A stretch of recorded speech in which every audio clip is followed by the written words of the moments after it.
रविवार 2 मार्च 1884 ईस्वी। देह का सुख दुख। नरेंद्र जमीन पर सामने बैठे हैं। श्री रामकृष्ण त्रैलोक्य और भक्तों से कहते हैं, देह के लिए सुख दुख तो लगा ही है।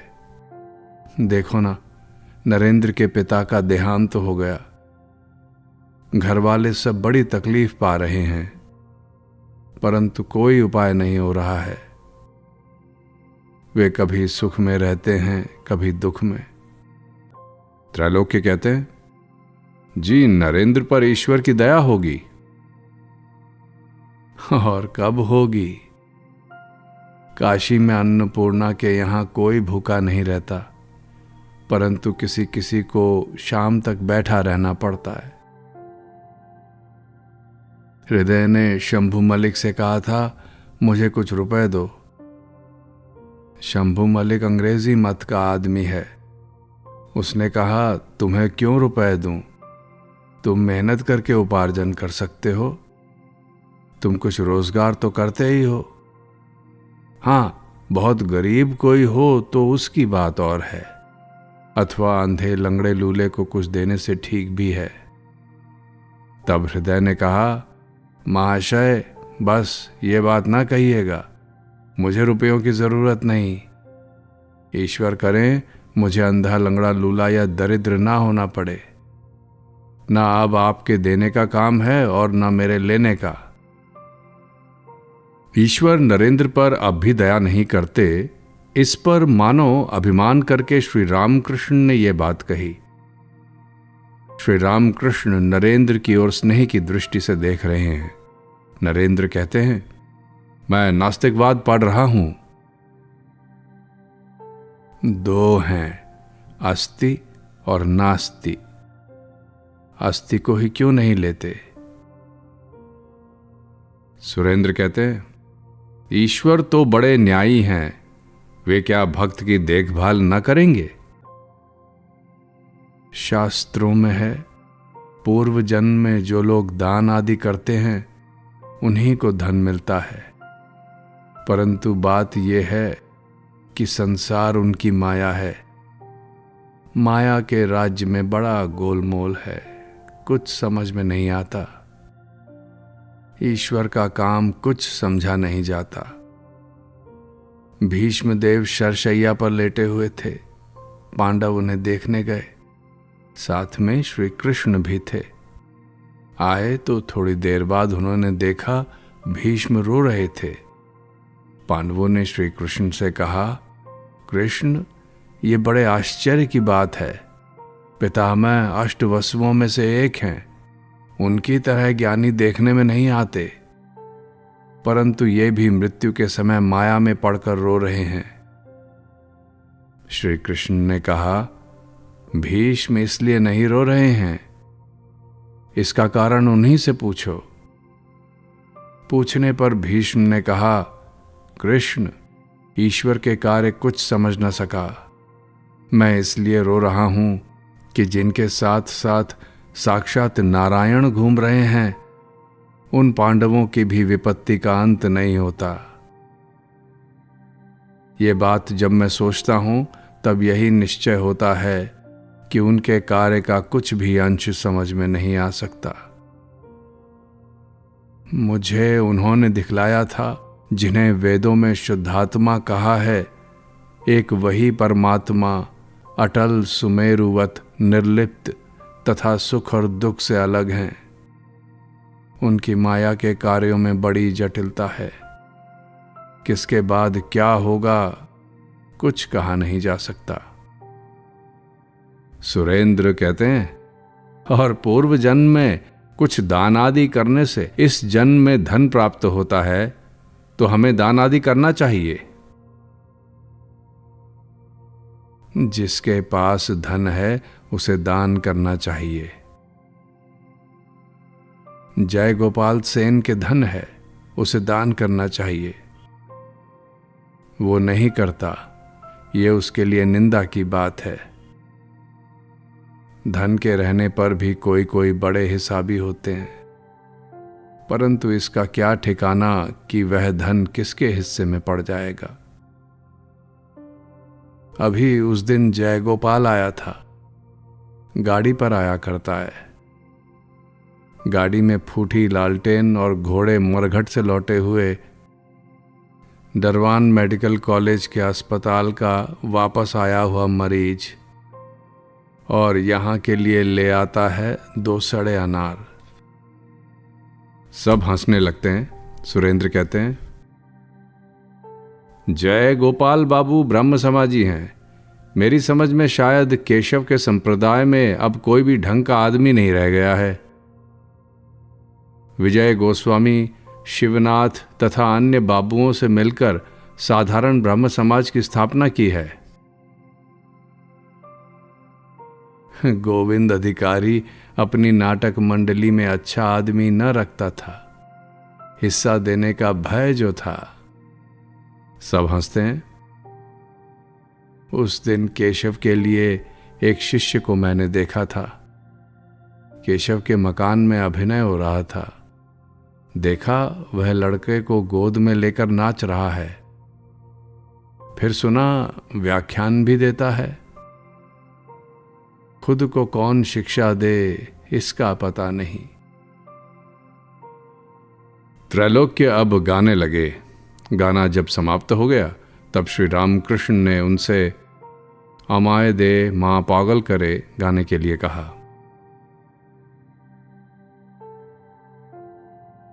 रविवार 9 मार्च 1884 ईस्वी श्री रामकृष्ण दक्षिणेश्वर मंदिर में मणिलाल मलिक, सीती के महेंद्र कविराज, बलराम, मास्टर, भवनाथ, राखाल, लाटू, अधर, महिमाचरण, हरीश, किशोरी गुप्त, शिवचंद्र आदि अनेक भक्तों के साथ बैठे हैं।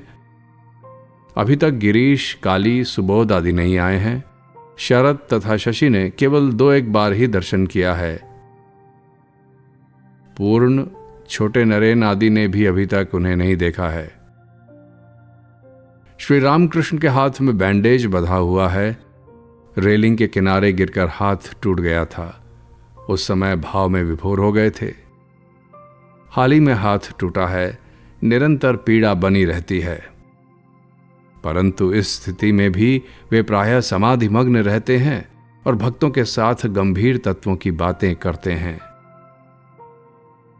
एक दिन कष्ट से रो रहे हैं, उसी समय समाधिमग्न हो गए। समाधि भंग होने के बाद महिमाचरण आदि भक्तों से कह रहे हैं, भाई, सच्चिदानंद की प्राप्ति ना हुई तो कुछ भी ना हुआ। व्याकुल हुए बिना कुछ ना होगा। मैं रो रो कर पुकारता था और कहता था, हे दीनानाथ, मेरा साधन भजन कुछ भी नहीं है, पर मुझे दर्शन देना होगा। उसी रात को फिर महिमाचरण, अधर, मास्टर आदि बैठे हैं। श्री रामकृष्ण महिमाचरण के प्रति कहते हैं, एक प्रकार है अहेतु की भक्ति, इसे यदि प्राप्त कर सको। फिर अधर से कह रहे हैं, इस हाथ पर जरा हाथ फेर सकते हो। मणिलाल मलिक तथा भवनाथ प्रदर्शनी की बातें कर रहे हैं जो 1883-84 ईस्वी में एशियाटिक म्यूजियम के पास हुई थी। वे कह रहे हैं, कितने राजाओं ने मूल्यवान चीजें बेची हैं। सोने के पलंग आदि देखने योग्य चीजें हैं। श्री रामकृष्ण भक्तों के प्रति कहते हैं, हाँ, वहां जाने पर एक लाभ अवश्य होता है। ये सब सोने की चीजें, राजा महाराजाओं की चीजें देखकर बिल्कुल क्षुद्र सी मालूम होती हैं। ये भी बड़ा लाभ है। जब मैं कलकत्ता आता था तो हृदय मुझे गवर्नर का मकान दिखाता था। कहता था, मामा जी, वो देखो गवर्नर साहब का मकान, बड़े बड़े खंबे। मां ने दिखा दिया। कुछ मिट्टी की बनी ईंटें एक के ऊपर दूसरी रखकर सजाई हुई हैं। भगवान और उनका ऐश्वर्य। ऐश्वर्य 2 दिन के लिए है, भगवान ही सत्य हैं। जादूगर और उसका जादू। जादू देखकर सभी लोग विस्मित हो जाते हैं, परंतु सब झूठा है, जादूगर ही सत्य है। मालिक और उसका बगीचा। बगीचा देखकर बगीचे के मालिक की खोज करनी चाहिए।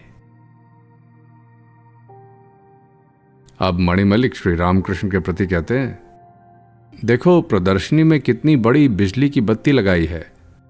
उस बत्ती को देखकर हमें लगता है वे भगवान कितने बड़े हैं जिन्होंने बिजली की बत्ती बनाई है। एक और मत है, वे ही ये सब कुछ बने हुए हैं। फिर जो कह रहा है वह भी वे ही हैं, ईश्वर, माया, जीव, जगत। अब म्यूजियम की चर्चा चली। श्री रामकृष्ण भक्तों के प्रति कहते हैं, मैं एक बार म्यूजियम में गया था। वहां मुझे फासिल दिखाए गए। मैंने देखा कि लकड़ी पत्थर बन गई है, पूरा जानवर पत्थर बन गया है। देखा संग का क्या गुण है। इसी प्रकार सदा सज्जन का संग करने से वही बन जाता है। महाराज, यदि आप एक बार प्रदर्शनी में जाते तो शायद हमें 10-15 वर्ष तक उपदेश देने की सामग्री आपको मिल जाती। क्या उपमा के लिए? बलराम कहते हैं, नहीं, वहां जाना ठीक नहीं। इधर उधर जाने से हाथ को आराम नहीं मिलेगा। मेरी इच्छा है कि मुझे 2 चित्र मिलें। एक चित्र योगी धूनी जमा कर बैठा है और दूसरा चित्र योगी गांजा की चिल्लम मुंह से लगाकर पी रहा है और उसमें से एकाएक आग जल उठती है। इन सब चित्रों से काफी उद्दीपन होता है। जिस प्रकार मिट्टी का बनावटी आम देखकर सच्चे आम का उद्दीपन होता है, परंतु योग में विघ्न है। कामिनी कांचन, यह मन शुद्ध होने पर योग होता है। मन का निवास है कपाल में, आज्ञा चक्र में, परंतु दृष्टि रहती है लिंग, गुदा और नाभि में, अर्थात कामिनी और कांचन में। साधना करने पर उस मन की ऊपर की ओर दृष्टि होती है। कौन सी साधना करने पर मन की दृष्टि ऊपर की ओर होती है? तो सदा साधु पुरुषों का संग करने से सब जाना जा सकता है। ऋषिगण सदा या तो निर्जन में या साधुओं के संग में रहा करते थे। इसीलिए उन्होंने बिना क्लेश के ही कामिनी कांचन का त्याग कर ईश्वर में मन लगा लिया था। निंदा भय कुछ भी नहीं है। त्याग करना हो तो ईश्वर से पुरस्कार के लिए प्रार्थना करनी चाहिए। जो मिथ्या जंचे उसका उसी समय त्याग करना उचित है। ऋषियों का यह पुरस्कार था। इसी पुरस्कार के द्वारा ऋषियों ने इंद्रियों पर विजय प्राप्त की थी। कछुआ अगर हाथ पैर भीतर समेट ले तो टुकड़े टुकड़े कर डालने पर भी वह हाथ पैर नहीं निकालेगा। विषयी लोग कपटी होते हैं, सरल नहीं होते। मुंह से कहते हैं ईश्वर से प्रेम करता हूं, परंतु उनका विषयों पर जितना आकर्षण तथा कामिनी कांचन में जितना प्रेम रहता है, उसका एक अंश भी ईश्वर की ओर नहीं रहता। परंतु मुंह से कहते हैं ईश्वर से प्रेम करता हूं। अब मणिमल्लिक के प्रति कहते हैं कपटीपन छोड़ो। मणिमल्लिक कहते हैं मनुष्य के साथ या ईश्वर के साथ? सभी के साथ, मनुष्य के साथ भी और ईश्वर के साथ भी कपट कभी नहीं करना चाहिए। भवनाथ कैसा सरल है, विवाह करके आकर मुझसे कहता है स्त्री पर मेरा इतना प्रेम क्यों हो रहा है। वो बहुत ही सरल है, तो स्त्री पर प्रेम नहीं होगा? यह जगन माता की भुवन मोहिनी माया है। स्त्री को देखकर ऐसा लगता है मानो उसके समान अपना संसार भर में और कोई नहीं है, मानो वह उसका जीवन ही है, इहलोक और परलोक दोनों में। पर इसी स्त्री को लेकर मनुष्य क्या क्या दुख नहीं भोग रहा है, फिर भी समझता है कि उसके समान अपना और कोई नहीं है। क्या दुर्दशा है। 20 रुपए वेतन, 3 बच्चे हुए हैं, उन्हें अच्छी तरह से खिलाने की शक्ति नहीं है। मकान की छत से पानी टपकता है, मरम्मत कराने को पैसे नहीं हैं। लड़के को नई पुस्तकें खरीद कर नहीं दे सकता, लड़के को यज्ञोपवीत संस्कार नहीं कर सकता। किसी से 8 आना, किसी से 4 आना करके भीख मांगता है। विद्या रूपिणी स्त्री वास्तव में सहधर्मिणी है। वह स्वामी के ईश्वर पथ में जाने में विशेष सहायता करती है। 1-2 बच्चे होने के बाद दोनों आपस में भाई बहन की तरह रहते हैं। दोनों ही ईश्वर के भक्त हो जाते हैं। दास तथा दासी, उनकी गृहस्थी विद्या की गृहस्थी है। ईश्वर और भक्तों को लेकर सदा आनंद मनाते हैं। वे जानते हैं ईश्वर ही एकमात्र अपना है, चिरकाल के लिए अपना।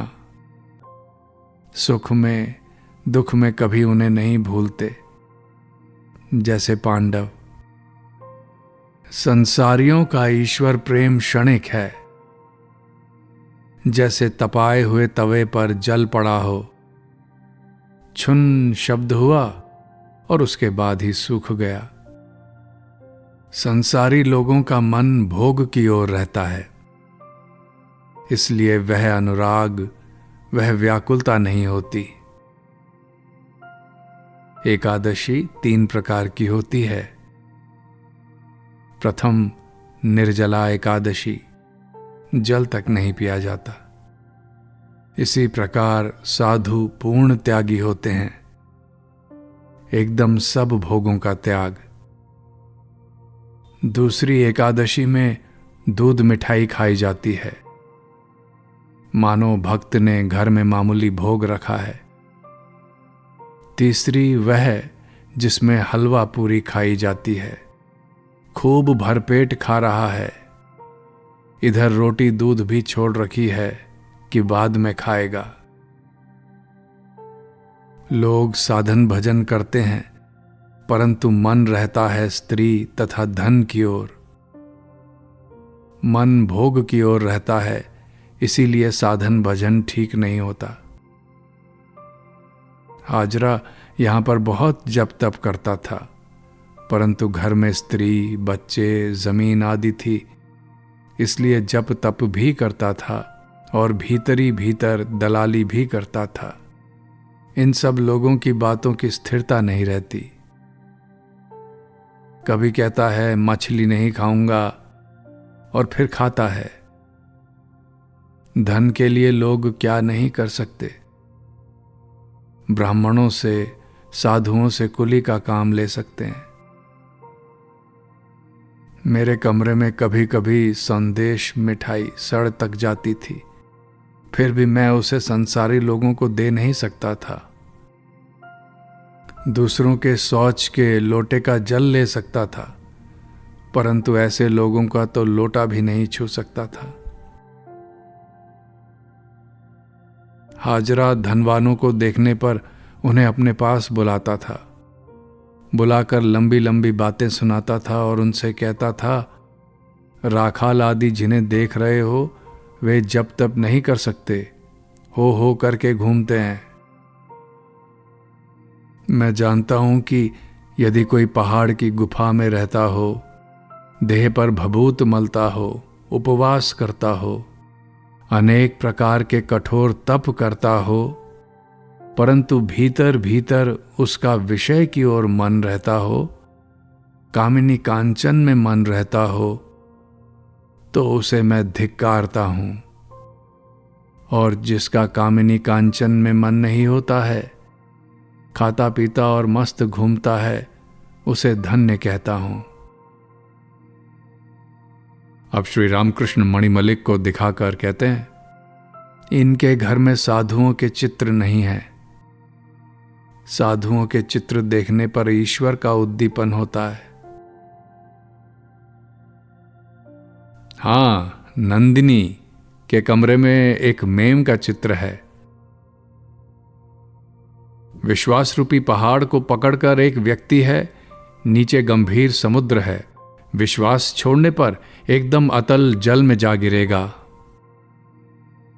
एक और है, कुछ लड़कियां दूल्हे के आने की प्रतीक्षा में दीपक में तेल भरकर जगती हुई बैठी हैं, जो सो जाएगी वह देख ना सकेगी। ईश्वर का वर्णन दूल्हा कहकर किया गया है, पैराबल ऑफ द 10 वर्जिन्स। हाँ, ये अच्छा है।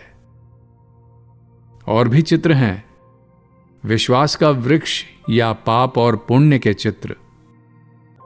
श्री रामकृष्ण अब भवनाथ के प्रति कहते हैं, अच्छे चित्र हैं सब, तू देखने को जाना। कभी कभी इन बातों पर सोचता हूं तो ये सब अच्छी नहीं लगती। पहले एक बार पाप पाप सोचना होता है, कैसे पाप से मुक्ति मिले। परंतु उनकी कृपा से एक बार प्रेम यदि आ जाए, एक बार प्रेमा भक्ति यदि हो जाए, तो पाप पुण्य सब भूल जाता है। उस समय वह शास्त्र के विधि निषेध से परे चला जाता है। पश्चाताप करना पड़ेगा, प्रायश्चित करना होगा, ये सब चिंता फिर नहीं रह जाती। मानो टेढ़ी नदी में से होकर बहुत कष्ट से और काफी देर के बाद अपने गंतव्य स्थान पर जा रहे हो, परंतु यदि बाढ़ आ जाए तो सीधे रास्ते से थोड़े ही समय में उस स्थान पर पहुंच सकते हो। उस समय जमीन पर भी काफी जल हो जाता है। पहली स्थिति में काफी घूमना पड़ता है, बहुत कष्ट करना पड़ता है। प्रेमा भक्ति होने पर बहुत सरल हो जाता है। जैसे धान काट लेने के बाद मैदान में जिधर चाहो जाओ। पहले मेड़ पर से घूम घूम कर जाना पड़ता था, अब जिधर से चाहो जाओ। यदि कुछ कूड़ा करकट पड़ा हो तो जूता पहनकर जाने से फिर कोई कष्ट ही नहीं होता। विवेक, वैराग्य, गुरु के वाक्य पर विश्वास, ये सब रहने पर फिर कोई कष्ट नहीं है। निराकार ध्यान और साकार ध्यान। मणिलाल श्री रामकृष्ण के प्रति कहते हैं, अच्छा, ध्यान का क्या नियम है, कहां पर ध्यान करना चाहिए? प्रसिद्ध स्थान है हृदय। हृदय में ध्यान हो सकता है अथवा सहस्त्रार में। ये सब विधि के अनुसार ध्यान शास्त्रों में है। फिर तुम्हारी जहां इच्छा हो ध्यान कर सकते हो। सभी स्थान तो ब्रह्ममय हैं, वे कहाँ नहीं हैं। जिस समय बलि की उपस्थिति में नारायण ने 3 पदों से स्वर्ग, मृत्यु, पाताल ढंक लिया था, उस समय क्या कोई स्थान बाकी बचा था? गंगा तट जैसा पवित्र है, वैसा ही वह स्थान भी जहां कूड़ा करकट है। फिर ये बात भी है कि ये सब उन्हीं की विराट मूर्ति हैं। निराकार ध्यान बहुत ही कठिन है। उस ध्यान में तुम जो कुछ देख या सुन रहे हो, उन सब को हटा देना चाहिए। फिर केवल तुम्हारे सत्य स्वरूप का चिंतन रह जाता है। इसी स्वरूप का चिंतन कर शिव नृत्य करते हैं।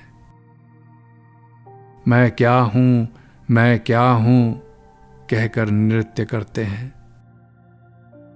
इसे कहते हैं शिव योग। इस ध्यान के समय कपाल की ओर दृष्टि रखनी होती है। नेति नेति कहकर जगत को छोड़ अपने स्वरूप का चिंतन।